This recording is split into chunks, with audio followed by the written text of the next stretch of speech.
গ্রীষ্মকালে পুদিনা পাতা চাটনি খেলে পেট ঠান্ডা থাকে, তাই পুদিনা পাতা চাটনি করার নিয়ম হচ্ছে পুদিনা পাতাগুলো মিক্সিতে মধ্যে বলে দিয়ে দিলাম, মিক্সি বলে বা বেটে নেব। লঙ্কা দিয়েছি, আদা,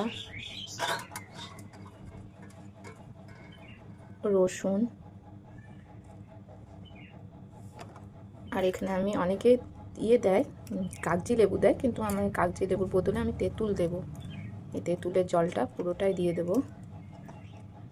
গুলে নিয়ে ভালো করে ভিজিয়ে রেখেছিলাম তেঁতুলটা, এক্সট্রা করে আর জল দেবো না, পাতা থেকে তো জল বেরই হয়।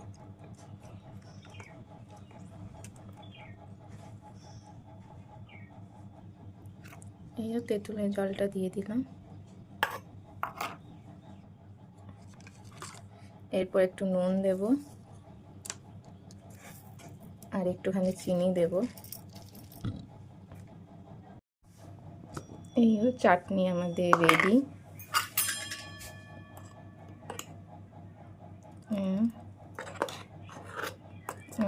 মিক্সি বোল থেকে একটা বাটিতে রেখে দেব।